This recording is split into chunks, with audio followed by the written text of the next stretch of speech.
Going. How we doing, Joe? Good. How are you? I'm doing excellent, thanks. Thank you very much for being on here. I really appreciate it. Yeah, really happy to be here. You got a nice little setup there. I love the graphics and whatnot. Oh, thank you. Yeah, kudos to my friend Shelby that helped me kind of do the logo and all that stuff. So, Yeah, Shelby did a great job. shout out to Shelby. Um, Now, one of the things really kind of want to get started with everything in New York kind of going okay at the moment. I see you got everything back the background set up. You guys are safe and sound for the time being. Yeah, it's been pretty unbelievable. You know, born and raised here in New York, and I rarely I've been around during 9/11. Been around here during the blackout, right when things kind of ground to a halt, but really never kind of seen it quite like this. Lines at the supermarkets because they're staggering people, coming in to try and observe that social distancing. Um, and so that's been really fascinating to watch. But thankfully the family's all been healthy and safe, and we've been trying to do our part. Awesome. Well, it's good to hear. So, for those of you that don't know, why don't you tell a little bit about yourself? Sure. I mean, first off, thanks for having me. Um, not sure which direction you want me to go in terms of my background, but I'll just give people a kind of a brief history. I've been in kind of the finance world for almost 30 years after graduating from Villanova University. Graduated with an accounting degree, and really never had any desire to be an accountant. Chose accounting because my parents, who were both products of World War II Italy, and were always worried about, safety and, the economy coming from World War II Italy, where, the economy and the country were all ravaged. What my dad once told me early on was, be an accountant, because whether you have a good economy or a bad economy, somebody always needs to count the money. So I studied accounting, didn't really enjoy it all that much. Went to work for Price Waterhouse right after college in New York City. That was great because I got to go out and audit a whole bunch of different banks and hedge funds and different types of financial firms, and learned a lot. Really got to kind of learn about some of the underpinnings of business and how companies run. So that was great. From there, I had decided I really do want to get more into the finance and kind of deal making part of the business world. And I accepted a job at Goldman Sachs. Uh, There, I spent just about 9.5 years doing some trading of mortgage-backed securities, pretty much anything backed by assets. I would trade, got to travel all over Europe and Central and South America. Um, Really learned a lot. It's a great environment over at Goldman. A lot of really good, smart, type A personalities.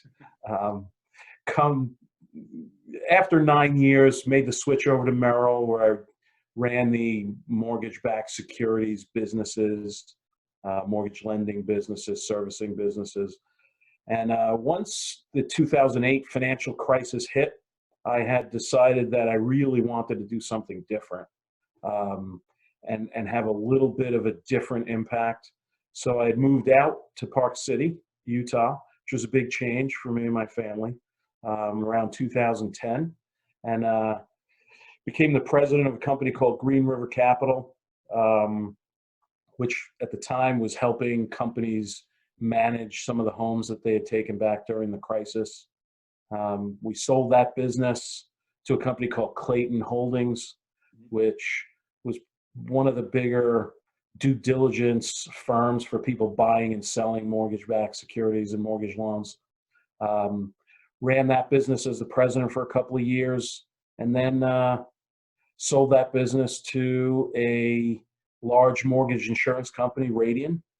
Hmm. And then now, having left there, I am working with a private equity group called Lee Equity Partners, and we are actively pursuing investments in the digital um, mortgage and real estate services space. So, um, doing another part of the business, but Sure. closely related to what I used to do. So. I know that's a little bit of a lengthy background. Sorry, you asked the question. No, no, it's I appreciate the insight. I mean, looking over your career so far, I mean, you've been a president or CEO on four different, at least four occasions. So, um, Yeah. where would you say, or I should say, what would you say you think are three unique qualities that have kind of pushed you to be successful and kind of given you that drive? Yeah. You know, I don't know if they're unique, right? Because I think a few of them are kind of common traits in business people that are successful, in athletes. Um, but I would say for myself, hard work and perseverance, you know, which I think are frankly the price of admission for success in any field. Very rarely does anything come easy for people, right? It really does take, hard work. I mean, look, you skied a lot of bumps in your day, and as good as you were, you didn't just, pop out of the womb and know how to do that, right? You had to work really hard and deal with some challenges and some ups and downs. And so I think, always being willing to get up off the mat when you get knocked down, which is going to happen a lot in life. It's going to happen a lot in business. Uh, Being able to be hardworking, perseverance. I think some of the other things are um, a desire and a willingness to work with people. Um, Okay. no matter how good you are in whatever field you're in, it's very rare that somebody can make it 100% alone. Whether it's having a trainer, having somebody that teaches you, things, whether it's somebody that, you know, has to, work with you to accomplish something. Um, I think a desire to kind of work with people in a team environment. Not everybody's wired that way. There are people who like to be lone wolves. But for me, I think a desire to work with people and be successful as a team was one of the qualities that I think was really important in my career. And then the other thing that I would say is humility, for a number of reasons. I think it's important to have humility for from the perspective of, people would much rather work with somebody that, is has some humility as opposed to somebody who's really arrogant, and difficult to work with. But I also think if you don't have some humility, if you can't laugh at yourself, if you can't recognize that you make mistakes, um, you wind up making more mistakes out of overconfidence and arrogance. And so I think having that humility was another thing that was really important, in my career to make me realize, hey, you always have more to learn. Hmm. You're nobody's perfect at anything. Um, and so I always have to kind of keep working and keep learning to be successful. And so those would be the three that I would say, at least in my career, were the Yeah. ones that were most important. Now, you talked a little bit about perseverance.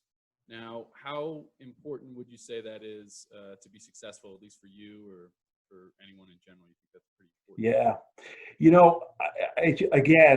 I think life and business, you know, mirror sport in that way. And the reality is, again, none of us go into something new and are perfect from the start, right? It just doesn't happen. There are some, really gifted and talented individuals that may be better than others at the very start. But the reality is, the first time you were on skis, there was a time when you fell, right? Oh, yeah. There were certainly times in business where, I'd be in the middle of a big deal and I thought I had it, or, I thought a deal was going to turn out great. Turns out that it didn't turn out so great. And, that ability to kind of pick yourself up, dust yourself off, learn from that mistake or learn from whatever went wrong and not quit, not say, all right, you know what, maybe I'm no good at this. Let me just try something else. There may be times where you do have to figure out something else because you're just not good at whatever it is that you tried. And we've all been there, you know, and so, but I think in general, the quality of perseverance and, not giving up, but really working to achieve a goal that you set. I think that's critical. And I'm not sure that anybody that's been successful in any endeavor would have been able to do it without, that what people call, quote, stick-to-itiveness, right? And perseverance. So, yeah. Now, you played soccer at Villanova, right? I did. Yeah. How much do you think athletics played a role in kind of springboarding you in the rest of your career so far? Yeah, it's a great question. And, I think as former athletes, it's always very easy to fall back on sports analogies, right? Because they're easy. They certainly pertain a lot to business. I will tell you, as a direct answer to your question, I think the foundation that sports gave me as a child, really meant a lot in terms of, what the rest of my life and the rest of my career would look like. You learn a lot of things. I still play hockey and baseball, really for fun. Um, and I run a youth hockey program in Utah, a tier 1 hockey program where kids play, all over the country at a very high competitive level, and we support that. And the thing that I say to people in the program all the time is the things that sports teaches you about life, and it almost doesn't matter what sport it is. In my case, it was soccer and baseball. But I think very, very clearly and definitively, you have to have that competitiveness in sports to really win, right? It's Yeah. very hard at a high level to be a good athlete and just win just on raw talent, right? And so, I think what that teaches you early on is you may have talent, and that can get you pretty far, but if you really want to be the top, if you really want to win, if you really want to succeed, you have to practice, you have to work at it, you have to minimize your deficiencies, which we all have.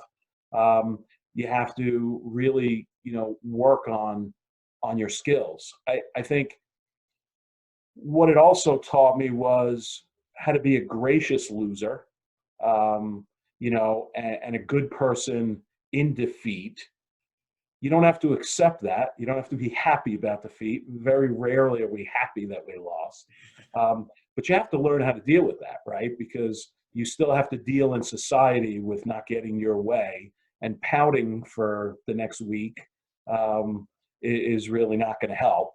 But I also think in any sport, and certainly in team sports, it's very similar to what the corporate environment is like, in that, as part of a 11-man on the field soccer team, I certainly had my own individual responsibilities that I had to take care of, on the field.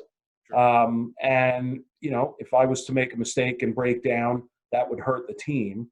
But I also had to do that within the team concept. And, I couldn't be playing a certain style or a certain way when the team's trying to play a different way. And that's true in life and in corporate America, or any business or any job that you're in. You have to be an individual contributor as well as a good team player. And so I think the combination of all of those things, given the inherent kind of social aspect of being on a team, Mhm. and learning how to deal with people of all types, all backgrounds, and being harmonious with them, whether you like them or don't like them as individuals. I think those are all things that are really critical, and certainly in my life, I think it's meant a lot. So would you say that moving into each company, and you talked about that kind of team mentality and everything else, is that's a pretty important role in each as you've kind of grown? Yeah, yeah. It's interesting.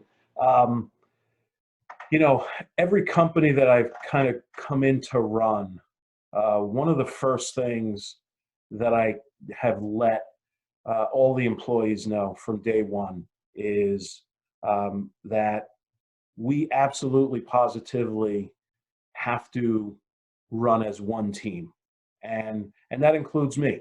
I as the CEO or president, um, I may have a different role than the guy in the mailroom, but we all have a role on that team, right? And the success of the company depends upon all of the team members maximizing their capability and how they work together. And I've said a number of times to people, employees, who have had issue with one employer or another and maybe thought they were more important because their title was something different. I've always said, look, you may not like the guy that, runs the mailroom or takes out the garbage at the end of the day. But try running the business with that person not being here for a month, right? And the mail stacks up and you can't get stuff out to your clients or your vendors, and you don't get, correspondence in, or garbage is piling up in the hallways and in the offices. Every team member has a part to play. And first and foremost, that was always the thing that I used to try and get across when I would start running a new company, and and I would give people time to get on board with that. To the extent that people didn't get on board with that and buy into the team concept, that's when I'd have to sit down and have a conversation and say, look, maybe this is just not going to be the place for you going forward, if you can't buy into the whole team ethos. How long would you say it's kind of taken for you to build, I guess would be your culture at each different company? Because I'm sure you probably learned a lot, as you said, during the way. So how much have you kind of been able to implement as you've gone on? Yeah, listen, you just used a critical word, right? Culture is really, really important, and I think some companies that I've come into had a really good culture. Other companies, really had a not so good culture, and I think it takes a while to change a culture, and if it's even possible. In most cases, we've been able to successfully, turn some things around and create a better culture. Sometimes that means making some hard decisions, and addition by subtraction, and getting rid of people that are never going to buy into the culture and are never going to help change that culture to a positive one. But it also, I think it needs to be kind of an all-inclusive endeavor. Every aspect of the company needs to um, have a focus on that culture, and so at the end of the day, that team concept is really important. If you then kind of break things down into people, process, technology, um, and look at all of the particular parts of what makes the people, the process, the technology, and focus on how to make those appropriate parts of contributing to a good culture. I think that takes time. It also requires sometimes you to bring in the right people, what I always call culture carriers, because as the president or CEO, I always, and your brother will remember this, and I'm sure he would tell you that this was true.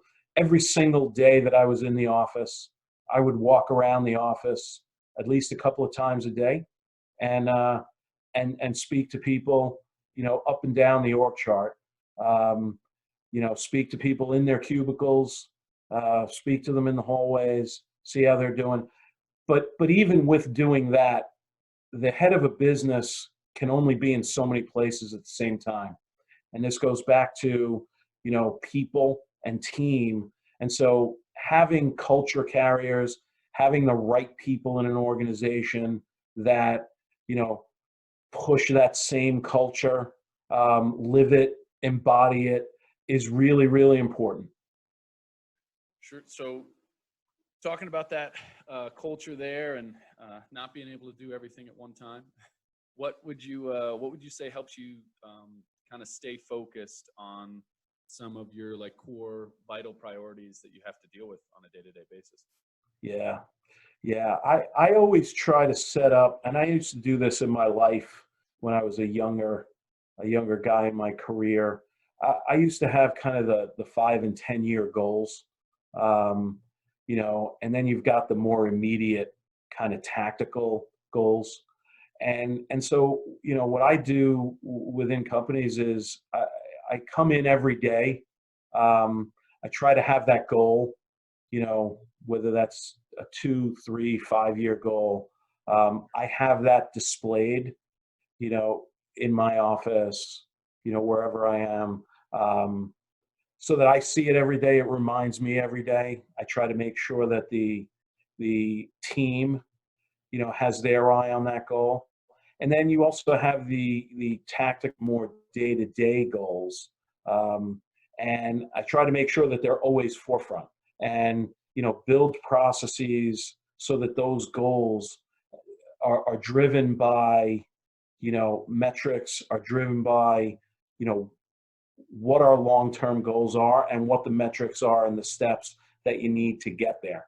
And so I try to make sure that we are focused on that every day. Some of that literally comes down to, the mission that you put up in the office, and make sure that, everybody's aware of, everybody sees, and everybody has to live every day. If you build it in a way that makes it part and parcel of your identity as a company, it makes it a little bit easier to kind of stay on task. And then, of course, I have, the to-do lists and my own mechanisms for how I kind of keep track of those and check them off my list as we're accomplishing them and doing them. But it really, keeping that focus and a relentless focus on the goal and the mission, I think is critical to success. Critical to success. Now, talked a little bit about that. Now, there's always the opposite effect, and you've kind of touched on a little bit the failures that always kind of come along in life, and no one really likes to talk about them too much. But what would you say is one kind of past failure that you had that's kind of impacted you and really helped propel your future success? Yeah, well, you said we have somewhere between a half hour and an hour, so I can't go into too many, but I got a bunch. I think the reality is you learn a ton from your failures. I would say that, the failures, we're experiencing failures kind of from the time we are kids and we try something new, right? But I would say that, one of my first failures, at least in my mind, was even before I got into the work world. I was applying for schools, applying for college, and I had 4 schools that I was looking to go to, and one of the ones that was high on my list as a good Roman Catholic was Notre Dame. And figured I had a good shot coming from Chaminade High School on Long Island, being a good athlete. And I got the rejection letter. And I think it came down to I forgot to put one of the essays in the envelope. At the time, they didn't have the online applications. And so, you look at that and you say, well, that was really a stupid, unforced error, right? And, I didn't get into a school that I really wanted to go to simply because I made a dumb mistake, and the world can be brutal that way. But, early on, it taught me, okay, you really got to be focused. You got to check, double check, you know, and so in a small way that affected the rest of my life, I learned that, you have to do things a certain way. So I think that was a small failure. And in the end, I don't think it affected the rest of my life negatively. I went to Villanova.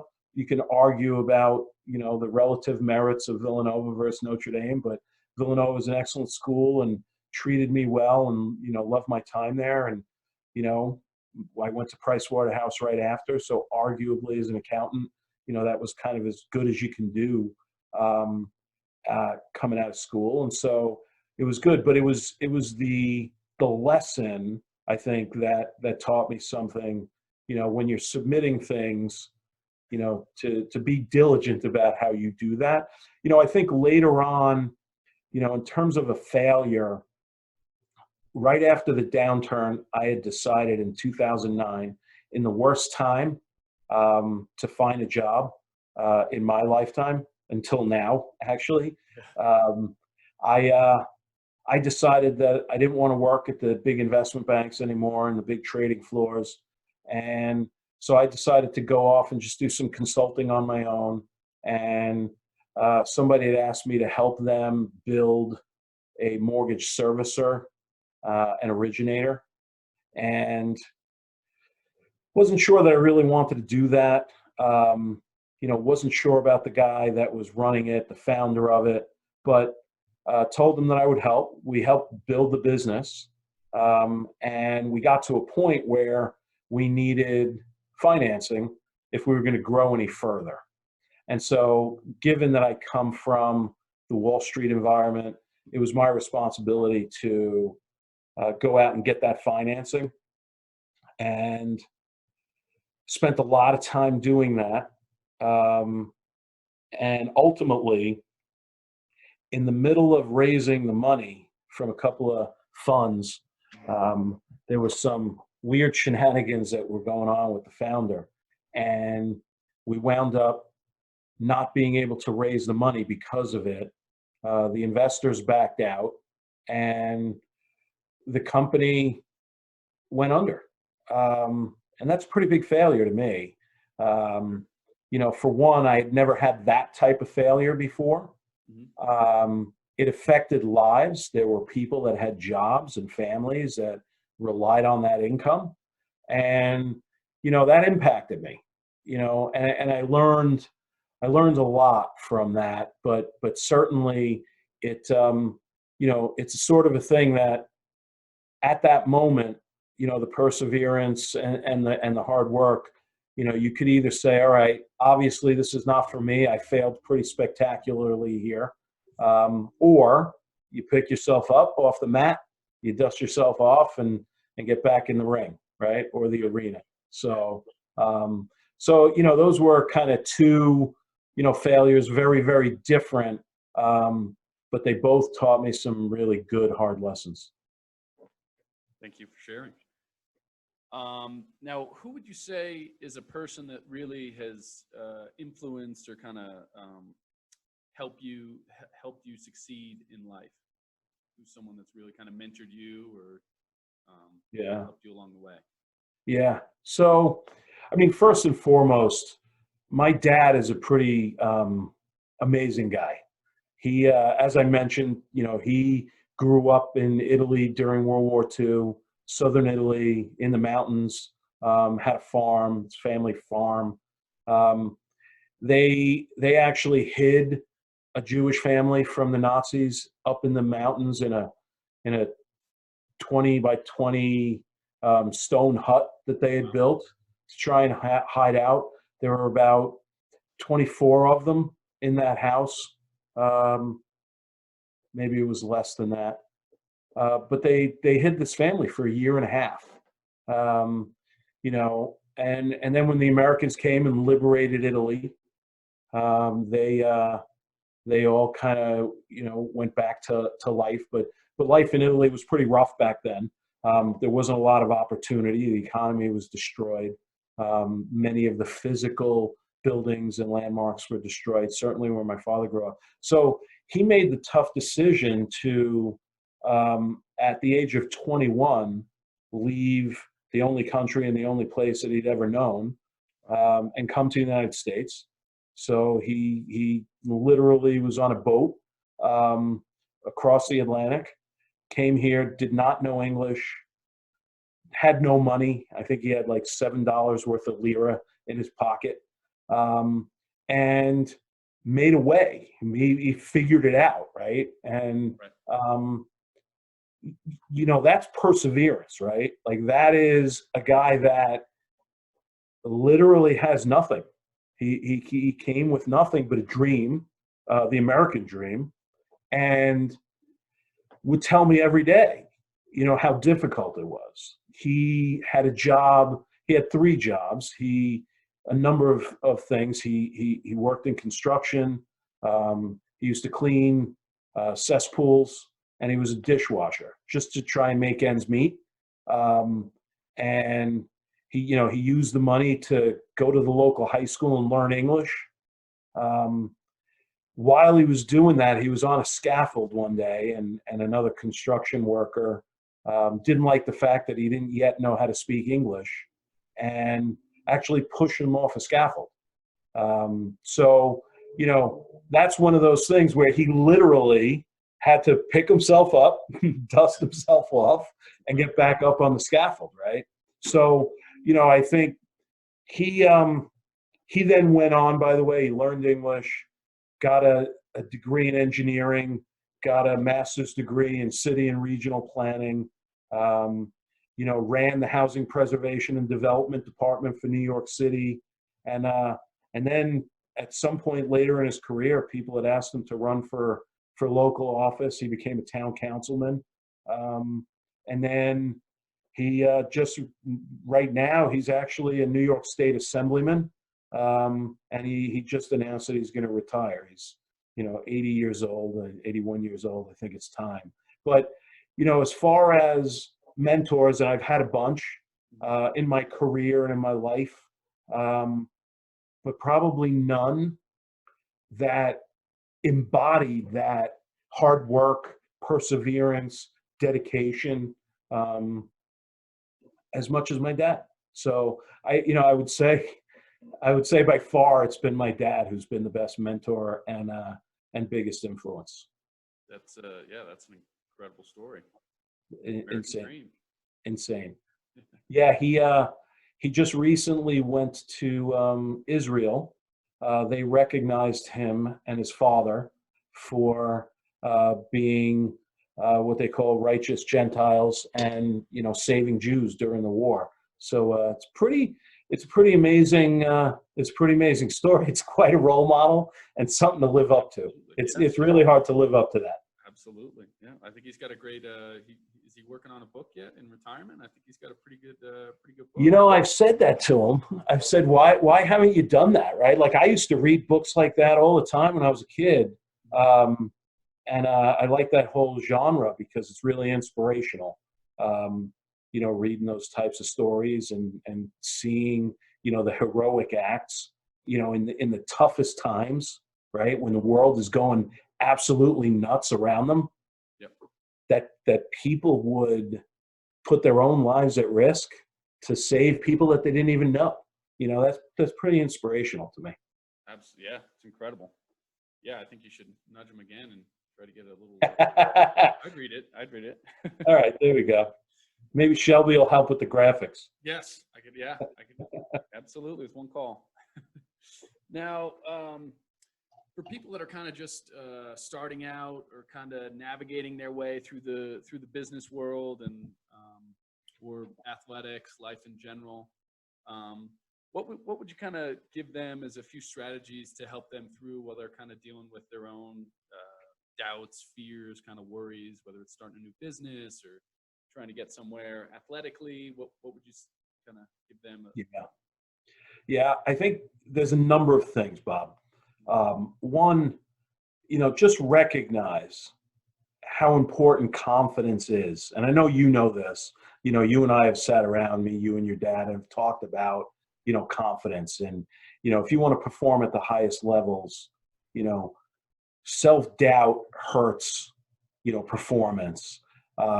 So you have to learn to be confident. One of the ways that I think you learn to be confident is, especially when you're starting out, you got to recognize that nobody, doesn't matter who they are, nobody knew everything about the field that they're in when they first started in that field. Doesn't matter who they are. You could be the world's leading, biologist or environmental scientist. You didn't graduate from high school and you were the expert on any of that, right?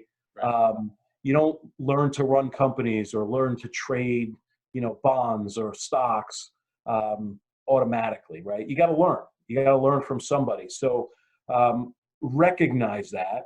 You're going to feel overwhelmed at times because there's so much to learn, especially when you're first starting out. Recognize, though, that that's normal. Everybody goes through that. And there are a couple of things that I think become really important to help you through it. And I tell my son, Nick, who I tell Nick all the time. I tell new employees that I deal with all the time. Early in my career, I did two things. Number one, every time I heard a new word at the office or from a client or a colleague that I didn't know, of course you feel like an idiot. You feel like these guys all know this and I don't know it. How come I don't know it? So, I always used to carry around a piece of paper that was folded up 1,000 times and in my pocket, and I'd take it out and I'd write down what that word was. And after work, I'd go and I'd open up an encyclopedia or a dictionary, or I'd stop by the local library over the weekend and I'd look it up and make sure I understood what it was, right? And so aside from kind of learning on the job and the things that you need to do, putting in a little bit of extra work to learn some of those things, whether it was relevant to what your task was at work or not. I always did that. I recommend that to people. It's even easier to do now, right? Because at the time, we didn't have cell phones. And Right. so, you could Google anything on the spot. I couldn't do that back then, so I had to carry that crumpled piece of paper. But that crumpled piece of paper always made sure that I kind of picked up and understood things that people were talking about the second time, right? Sure. The other thing that I think is absolutely critical, and none of us would be successful in any field without it, is, and this comes down to people again, right? And having a desire to work with people and be good with people. But seek out a mentor. Seek out somebody that is going to give you that advice, is going to, tell you about the things that are creeping around the corner that you may not be aware of. But they know because they've been there, they've done it. And I think, the importance of a mentor to help guide you, to bounce ideas off of, to have dialogue with, I think that can really help with, confidence, and focus and making sure that you're on the right track. Right.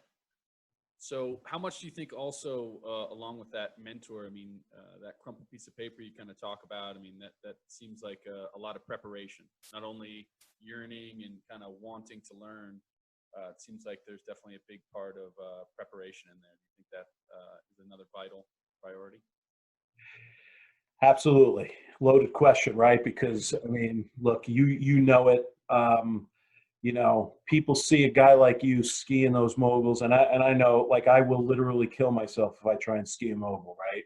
So, but and you watch guys like you, and the Pistons, the knees going up and down, or the knees are not going up and down, but um, you know, for you to get where you got to, not only required a lot of stuff behind the scenes and preparation, getting out on the mountain, doing it over and over and over again, but it also required the proper preparation in terms of how you eat, right? And Right. nutrition, how you know, lifted and exercised off the mountain, whether that's with weights or other high intensity training and whatnot. And so, I think it's the same thing in life, and certainly in business.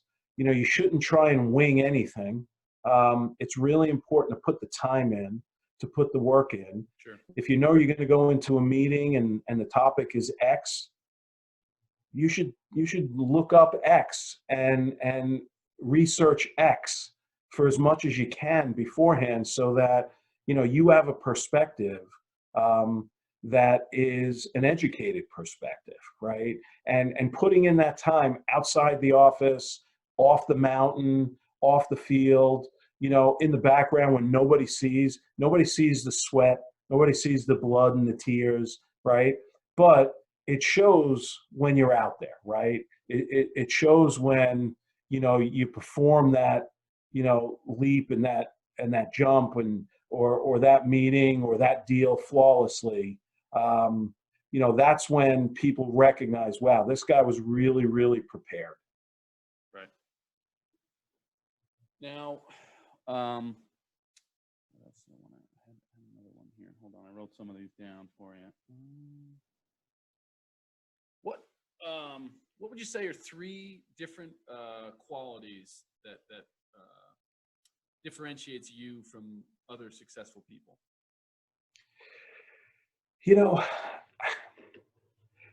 I don't know that, like, there are certainly different qualities that people have that make them unique, right? Right. I think there are successful people all share certain qualities, right? And I think the qualities that people share are the hard work, the perseverance, right? 'Cause you can't get anywhere without that. They got to be smart. They got to be focused. I think for me, um,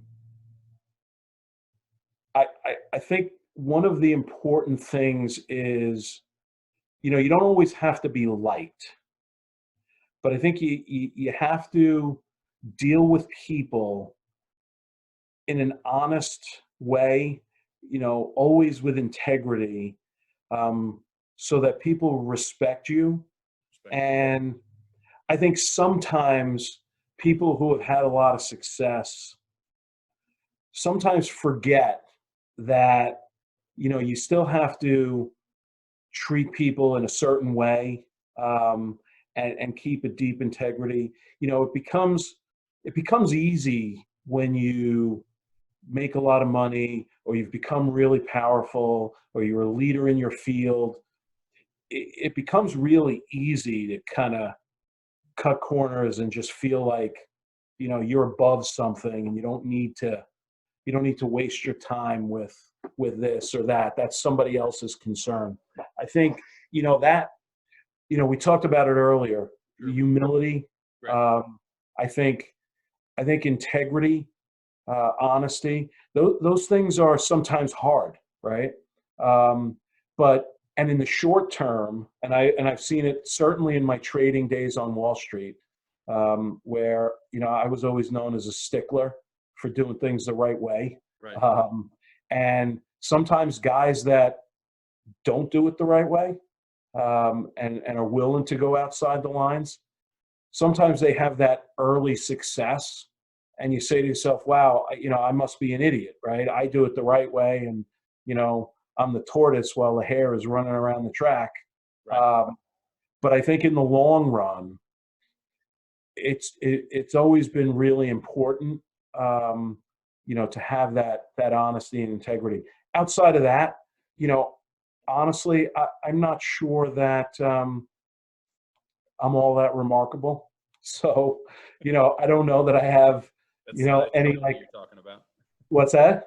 That's some of the humility you're talking about there. Well, listen, I know that if I try to kind of take my shirt, and rip it off, you're not going to find an S on my chest, right? Right. And so I don't think I have any superhero skill, but I think, you know, trying to do things the right way, trying to engage people, in that vision, in that mission, working with others to kind of get there. I think, you know, that always for me is something that um, I think is really, really important for the long term. And Right. sometimes people just see that differently than I do. Gotcha. Now, what would you say kind of helps keep you sharp and helps kind of keep you motivated? Because I feel like a lot of people will reach a certain level of success or some area, and then they kind of reach a little bit of a plateau and they kind of level off. Yeah, I think there's a number of things, and my guess is that you had some of these as well. But I think for a lot of successful people, fear of failure is certainly one of the things that motivates you and drives you. That in and of itself is a strong motivator. I'm not sure it's enough because if it was just a fear of failing, you could do what a lot of people do and not try at all, right? Right. Don't get into the arena. Don't get out and give it a shot, and you can't fail. Um, you know, but I think the other thing is, um, when you come from a background like I do, when when I grew up, we didn't have a lot of money. I told you my parents' backgrounds, Right. right? Um, but wanting to be successful as a way of showing that you belong, that you know, that you're capable, that you're able to do it, to not be trying hard and motivated to win or to at least succeed feels like it, it would be kind of letting my family heritage down. Right. Um, and so, I think that's a really big part of it. When I first joined Goldman Sachs, some people had said to me, Goldman has a really kind of tough, smart culture, but it's a rough trading floor. And Right. people said to me, Joe, I just don't see you as a Goldman trader. Why do you want to, be a Goldman trader and be in that environment? And what I had said at the time, and I still think it's true and right, was, I wanted to prove that I could swim with the sharks and yet not become a shark. Um, and that still kind of motivates me, right? Is Sure. is just, proving that I can do it, proving that, I can succeed and compete with, the best without necessarily becoming something that I'm not. So, long answer, Bob, as my answers always are, but No, but that's that, good. that's heartfelt. Yeah. No, it's genuine. And I think that's a quality that definitely helps when you're trying to succeed. That's for sure. Sure. Well, Mr. Durso, I appreciate you taking the time out, especially with everything going on and your busy schedule. Yeah, no, thank you. I appreciate it. It's always good to chat with you. I'll look forward to, once this quarantine is over, sitting down and grabbing a beer, Uh, look forward to it hopefully as in well. Park City. Yeah. The sun should be coming out here soon, hopefully. Yeah, and when are you getting married? That is going to be, well, depends on what's going on with everything. All right, fair, Yeah. fair. All Well, right. thanks a That'll be lot, Joe. I something. really appreciate it. All right, man. You have a good day. All Stay right. safe. Thanks, everybody.